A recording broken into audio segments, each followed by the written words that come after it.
Yo, it's your boy D Star coming to you live from the pad, about to give it to you raw, and I'm gonna keep it 1000. So what's good, Laker family? It's been a minute.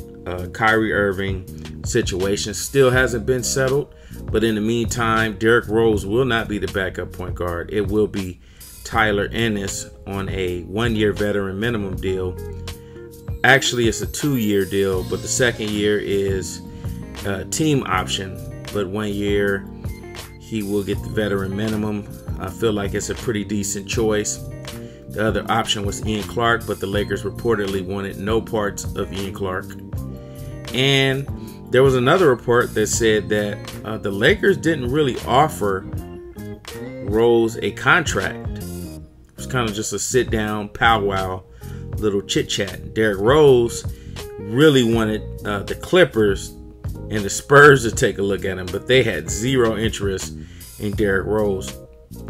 So the Lakers have figured out that backup point guard situation, and it appears to be that final roster spot will be settled in preseason. Whoever works the hardest in preseason, they will get that final roster spot. So that will be very interesting and intriguing to see. Dan Gilbert came out, had a little press conference, kind of denied everything, but I don't really trust Dan Gilbert. This is the same guy, I believe, who said he wasn't going to trade Andrew Wiggins, and he ended up trading Andrew Wiggins because that was what it was going to take to get Kevin Love to the Cleveland Cavaliers. So it's been a mess. It's been really a mess. Very dysfunctional mess with the Cleveland Cavaliers. Only thing I can kind of compare it to would be Kobe and Shaq, but Kobe and Shaq was just another level of dysfunction. So it's bad, but it's really not that bad. It's just more of a thing where I see Kyrie wanting to spread his wings and wanting to build his own thing. He's tired of being a Robin to LeBron James, Batman, and he wants to do his own thing. So I can't really be mad at him. Everybody is kind of coming up with these hot takes about how Kyrie Irving is stupid for wanting to leave LeBron James, but nobody's really talking about how LeBron James is purportedly looking at the Los Angeles Lakers and he's kind of looking at the Los Angeles Lakers like, yeah, I'm going there next year. And that would leave Kyrie high and dry with 1 more year to play, and it would be like a miserable year. So he's moving ahead, and I think Kyrie's getting slammed a little bit too hard by the media, but that's just the way it is, especially when you're a high-profile player such as Kyrie Irving. You got all of these people trying to make it, have their little take and their little. I seen some Damian Lillard that said about players needing to owe the fans loyalty and the truth, and it's all bullshit. I'm just being honest with you, because us fans, we're fans, we're fanatics. That's what we are. We're fanatics. We're crazy. We'll burn jerseys. And I'm not saying I do, but I'm just saying us as a whole. I mean, we're all fans, so we become a little bit irrational. Just take the Kobe Shaq breakup. The Kobe Shaq breakup, you had guys, oh no, I'm not rooting for the Lakers as long as Kobe's on the team. This is why you had a lot of people who left just saying, look, I just don't like Kobe, so I'm not rooting for the Lakers. I'm rooting for any other team except for the Lakers because I can't stand Kobe. Kobe was a young guy, and Shaq was an older guy, and a lot of older people were kind of like on Shaq's side, and a lot of younger guys were on Kobe's side. You know, I was kind of like on Kobe's side because I didn't really understand anything that was happening at that moment. And as I grew older and I started to read articles and things of that sort, that's when I figured things out. But you kind of had this division with fans, and it happens during every breakup. Even with OKC, you had people burning Kevin Durant's jersey when just a year before that he was America's boy next door. I mean, just he was the hometown favorite. They loved this dude. Like, he was as American as apple pie. No media really took shots out at him, with the exception of one guy in OKC, and he kind of got ostracized. And the guy who wrote that article, he caught some heat for that. So, the players don't really owe the fans anything, because the fans will turn on you in a New York minute. I mean, just it doesn't even take much for fans to kind of turn their back on you. So I don't believe that players owe fans anything. If a player wants to leave, he should be able to go and leave whenever he wants to leave. No Players Tribune letters, none of that. Just get your stuff and go, because these teams that trade you, they'll trade you for whatever's going to help the franchise move forward. So that's my little rant on player loyalty and stuff like that.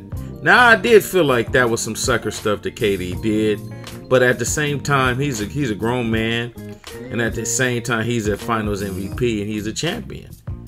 I mean, whether we like it or not, that's just the way it is. He has the freedom to do what he wants to do. So we had that situation with Kyrie Irving. I guess we don't figure out. I guess the Cavaliers are going to have to figure out what they're going to do with that. But hopefully they get a good deal. They get a good trade. Kyle Kuzma had signed a Nike deal and got a nice little shoe deal. Bought a Porsche, and had a little story where he's talking about he started off in a Honda or whatever car he started off with. Now he's in a Porsche. He wanted to treat himself on his birthday and got him a nice car. More power to him. He had a great summer league. He had an awesome summer league, and he has a buzz throughout the NBA just based on the summer league. And people are doing all these think pieces and writing all these articles about how great he could be and all of that stuff. So I'm really happy for the dude, because I didn't know who this guy was before the Lakers. I didn't even know how to pronounce his name, whatever. But as he kept playing, it was like, wow, this guy's really good. So it's going to be exciting to see him develop. And in the event that we don't get a Paul George, which I'm thinking may not happen. I think as relationships get built in OKC and they move up the rankings in the Western Conference, I think it becomes a little bit harder for Paul George to leave that, especially if they can find a way to acquire another piece. I think I saw something where Melo or something, but nah, I don't think that's gonna happen. So we have to see with that. But in the event that Paul George doesn't come, that could kind of be a positive. I mean, who I'm trying to get is LeBron James. I'm trying to get LeBron James to throw on a Laker jersey. That would be awesome.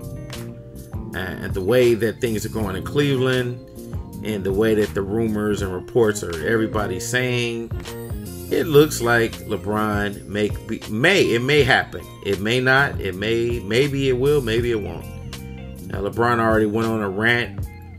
Well, no, LeBron didn't go on a rant, but Stephen A went on a rant because LeBron had said, look, you need to check your sources. And Stephen A had got offended off a foolish tweet. It was just it wasn't that serious, but Stephen A being Stephen A, he kind of just went overboard because it was just foolish. It was basically oh, well, you're trying to call me a liar. And, you know, journalists, they get very upset if you insinuate that whatever they said is true, even if you don't say it's them. Because he did the same thing against Kevin Durant. And it's like, oh, please don't sabotage this LeBron coming to LA type stuff. Just leave it alone. So that was that. But can't really say nothing about LeBron. Because LeBron comes to LA, a lot of people that's hating on LeBron will magically be like, wow, yeah, this dude's the truth, man, all that stuff.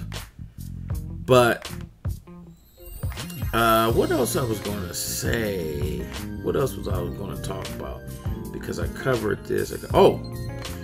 Jeannie Buss had said something about her brother. Why did they sign Dean and Mozgov? She was confounded and she couldn't figure out why in the hell they would do such a thing, which many Laker fans felt. I thought it was an okay type of signing because I didn't think that Ding would be this bad. You see, if you go back in the videos, I was like, it's a decent signing. I wasn't really opposed to it. I think they did overpay for Deng, and I think they overpaid for Mozgov. But Mozgov and Deng, considering that the NBA or the CBA was restructured, I didn't think it was that bad of a signing. But seeing how bad Mozgov played that year that he was on the Lakers, and seeing how low of production Deng had, because Deng was supposed to be this mentor that kind of showed Brandon Ingram the ropes. Now, I don't know whether what he did in practice or whatnot, but from everything that I saw, it was kind of just like he was a dude on the bench, and it still is a dude on the bench. But I don't know. I don't know what the hell happened, man. I don't know why. So Jeannie kind of came out and said, I don't know why my brother did that. And that kind of threw her brother. It was a subtle jab of kind of just throwing shade at her brother.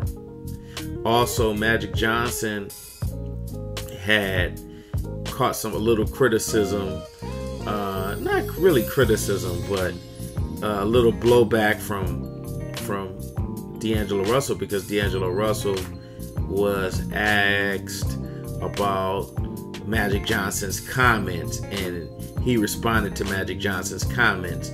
Now, Magic Johnson didn't really disrespect D'Angelo Russell, but he was very dismissive of D'Angelo Russell after the trade, and he kind of glorified Lonzo Ball, but when he spoke about D'Angelo Russell, was kind of like, that was a pass. We're looking for somebody who can do this and do this and do that. And D'Angelo Russell kind of felt slighted by that. So when he had an interview, and he was speaking with some reporters, and in so many words, what D'Angelo Russell was saying was he didn't understand why. He just didn't understand why Magic had to make those comments, because he felt it was unnecessary.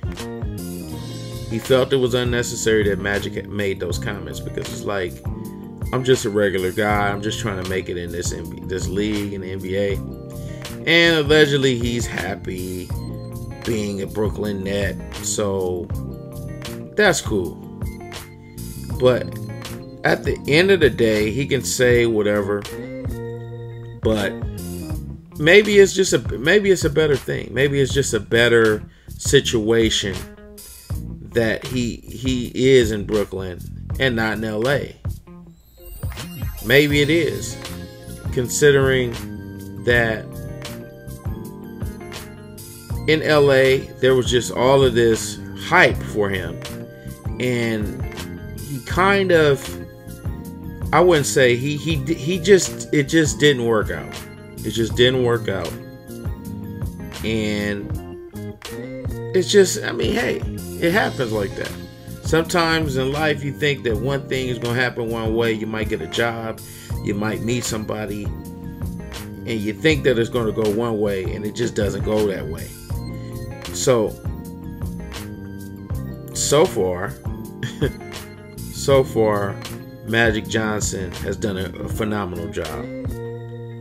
He's done a phenomenal job. He's put the Lakers in a situation to